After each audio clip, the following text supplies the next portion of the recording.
जन्म जन्म का साथ है हमारा तुम्हारा। पायल ओ पायल, देख बेटी तेरे सुहाग का जोड़ा आ गया तेरे ससुराल से। कितना सुंदर है, देख तो इसे कितना सुंदर कसीदाकारी करवाया है तेरी सास ने। पायल की माँ बिमला जी ने पुलकित होते हुए कहा, ये क्या है माँ, इसको पहनकर तेरी शादी होगी बेटी। ससुराल से उसकी सासू माँ ने सुहाग का जोड़ा भेजा था। चांदी के मोटे मोटे पायल, पाँव के बिछुए, लाल गोटे, पट्टी का कढ़ाईदार लहंगा चोली, कांच की चूड़ी, सोने के आभूषण और श्रृंगार के सामान। पायल के घर में विवाह की रीत यही थी कि फेरे और विदाई के समय ससुराल के यहाँ से ही कपड़े और गहने आते थे। इतना सारा सामान देखकर पायल पुलकित हो गई। अरे वह कितना सुंदर पायल है, माँ इसे मैं पहनूं। नहीं नहीं पायल, इसे छूना भी नहीं। जब तक तेरी मांग में सिंदूर नहीं भरेगा और कन्यादान की रस्म नहीं होंगी तब तक तू इसे नहीं पहन सकती है। यह क्या है माँ? पायल की आंखों में आंसू आ गए। पायल की माँ बिमला जी ने उसे गले लगाते हुए कहा, बेटियां तो पराया धन होती है, चाहे मैं रहूं या तू रहे, बेटी का साथ तो यहीं तक रहता है। बेटी तो पराई होती है, पर तू एक बात सुन ले, अब तेरी शादी होने वाली है, अपनी शादी को निभाना आना चाहिए। और आभास वह तुम्हारा सुहाग है, उसकी रक्षा करना तुम्हारा काम है। यह जितनी भी श्रृंगार की चीजें हैं, यह सब तुम उनके लिए ही कल से पहनोगी बेटी। पायल अपनी माँ के मुंह से यह सब सुनकर थोड़ी घबरा गई, इसीलिए भी कि कल से उसे यह घर छोड़कर चले जाना है। माँ तुम भी ना, यह कहकर पायल रो पड़ी। बिमला जी ने उसे अपने गले लगाते हुए कहा, बेटी हम सबकी जिंदगी यही है, अगर सुहाग जिंदा है तो सब कुछ है, नहीं तो दुनिया कुछ भी नहीं। देखते देखते पायल की शादी हो गई। पायल गहने और कपड़ों में बहुत ही खूबसूरत लग रही थी, बिल्कुल गुड़िया की तरह। हाय मेरी बच्ची, तुझे नजर न लगे। बिमला ने उसके कान के पीछे काला टीका लगा दिया। पायल विदा होकर अपने ससुराल आ गई। उसका पति आभास भारतीय फौजी में था।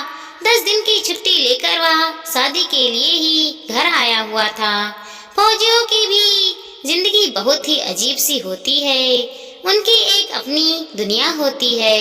यही बात आभास के साथ भी था। दिन भर के रस्मों रिवाजों के बाद पायल फूलों के बिस्तर पर बैठकर आभास का इंतजार कर रही थी। आभास ने भी कब उसके दिल में दस्तक देकर घर बना लिया था, यह वह समझ नहीं पाई। अब पूरी रात छुट्टियां लगाने में लगी थी। शादी के बाद 2 दिन बाद ही दोनों हनीमून के लिए निकल गए। वहां से लौटने के बाद पायल और आभास एक दिल और एक जान बन चुके थे। पायल को विश्वास हो चुका था, किसी कहानियों में जो प्रेम कहानियां होती हैं, वह सच्ची होती है। यह भी सच्ची है कि जोड़ियां ऊपर से ही बनकर आती हैं। अब आभास के वापस नौकरी पर जाने का समय हो रहा था। यह सोचकर पायल की आंखें भर आती थी। मात्र 10 दिनों के साथ में यह वियोग भारी पड़ रहा था। वह आभास से दूर जाने की कल्पना से भी उदास थी, लेकिन यह सच था, आभास को नौकरी में लौटना था। वह भी पूरे 6 महीने के लिए बाहर आभास को लेकर जाने के लिए फौज की गाड़ी आई हुई थी। पायल कमरे में आई। आभास नहाकर तैयार ही हो रहा था। पायल की आंखें नम हो गई। उसने पायल को रोता हुआ देखकर उसे अपने दोनों हाथों से खींचकर अपने सीने से लगा लिया। आभास ने पायल के चेहरे को अपने दोनों हाथों से पकड़कर उसके गालों में, उसके ओठों पर, माथे में, हर जगह अपने ओठों की तितलियां रखते हुए कहा, पायल अपना ख्याल रखना। इन 10 दिनों में तुमने मुझे एक नई जिंदगी दी है, बहुत याद आओगी तुम। पायल सिसक सिसक कर रो पड़ी। उसने कहा, आभास तुम भी अपना ख्याल रखना, तुमसे ही मेरा वजूद है, तुम नहीं तो मैं कुछ भी नहीं। आंखों में आंसू लेकर आभास चला गया और पायल अपनी आंखों में एक साथ गुजारे पलों के साथ बैठ गई। आभास के नौकरी पर लौट जाने के बाद पायल की सासू माँ उसके पास आकर बोली, बहू, तुम्हारा पति एक फौजी अफसर है, इस तरह रोने वाली पत्नी उसे कैसे मिल गई? तुम्हें तो बहादुर होना चाहिए ना। हाँ माँ, मगर हर समय हृदय घबराता रहता है। बहू, सासू माँ पायल के सिर पर हाथ फेरते हुए बोली, फौजी की जिंदगी कागज की तरह होती है, तुम्हारे हाथ में है, अपनी सुहाग की रक्षा करो। इस तरह बिसुरने से कुछ नहीं होगा, 16 श्रृंगार करके रहो, इससे सुहाग की आयु बढ़ती है।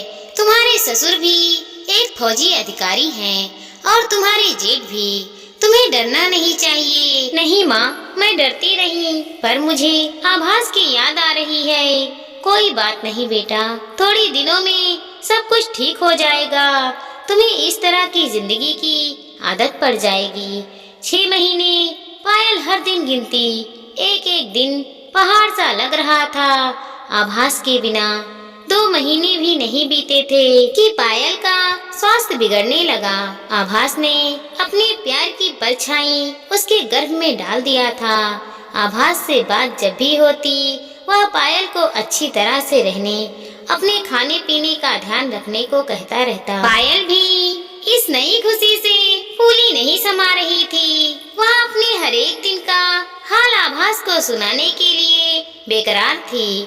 6 महीने बीतने वाले थे कि अचानक की सीमा पर तैनात शुरू हो गया। सभी जवानों की छुट्टियां कैंसिल हो गई। आभास की भी छुट्टियां कैंसिल हो गई। उसकी भी ड्यूटी सीमा पर लगा दी गई।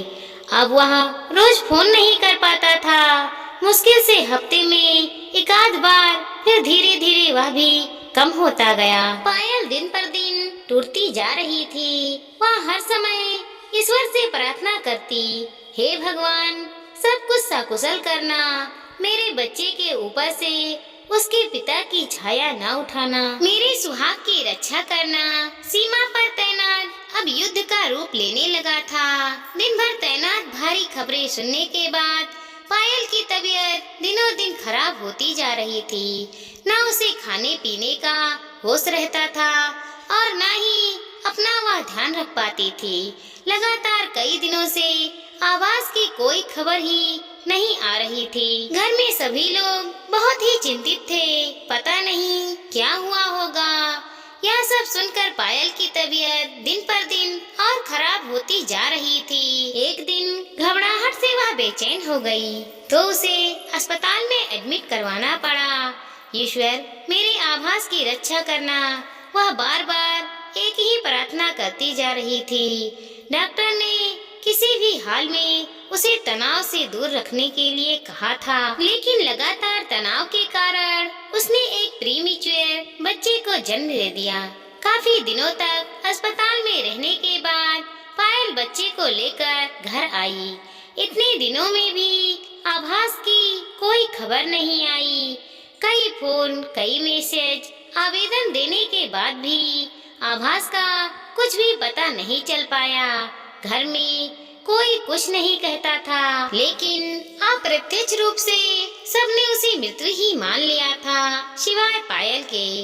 वह अब भी पूरे सजो श्रृंगार के साथ रहती। उसे उम्मीद थी कि आभास एक दिन जरूर लौट कर आएगा। काफी दिनों बाद आभास एक बटालियन से एक कॉल आया। कैप्टन आभास कुमार दुश्मन सैनिकों के साथ मुठभेड़ में बुरी तरह से घायल हो गए थे। वह अस्पताल में एडमिट है। आप लोग नगरपुर आ जाइए, हम लोग उन्हें वहीं शिफ्ट कर रहे हैं। यह सुनकर आभास के माता पिता जहां बुरी तरह से घबरा गए, वहीं खुश भी थे कि उनका बेटा जीवित है। उन्होंने यह बात पायल को बताई। पायल भी खुशी से झूम गई। सब लोग जल्दी जल्दी नगरपुर पहुँचे। युद्ध के दौरान आभास के सिर, कंधे और पीठ में गोलियां लगी थी। वह बुरी तरह से जख्मी था। 3 महीने से वह अस्पताल में था। उन्होंने जानबूझकर अपने बारे में बताने के लिए मना कर दिया था। पर वह अब खतरे से बाहर थे। अस्पताल के बेड पर लेटे हुए आभास अपने माता पिता और पायल को देखकर खुशी से मुस्कुरा दिए। पायल के गोद में बिटिया थी। आभास खुशी से किलक उठे। पायल रुक नहीं सकी। वह दौड़कर अपने पति के गले लग गई और फूट फूट कर रोने लगी। आभास की आंखें भी बहने लगी। उसने अपनी बच्ची को गोद में झुलाते हुए कहा, माँ पापा, यह अपने आप में किसी चमत्कार से कम नहीं। जिस तरह से मुझे गोलियां लगी थी और आज मैं जिंदा हूँ। सदा खुश रहो मेरे बच्चों। आभास की माँ ने कहा, हम सबने तो उम्मीद छोड़ दिया था। हमने तो मान लिया था कि आभास अब इस दुनिया में नहीं है, लेकिन इस बच्ची ने अपनी पूजा पाठ और विश्वास की बदौलत अपना सुहाग वापस लौटा लाई। आज फिर से वही बात हो गई। सत्यवान की रक्षा एक सावित्री ही कर सकती है। जीते रहो मेरे बच्चों। आभास की माँ ने आभास और पायल की बलाएं ली तो पायल उनके गले लगकर रो पड़ी। दोस्तों, हमारी इस छोटी सी कहानी को लाइक करें, शेयर करें और सब्सक्राइब करें। साथ ही साथ मिलते हैं अगले वीडियो के साथ। तब तक के लिए धन्यवाद दोस्तों।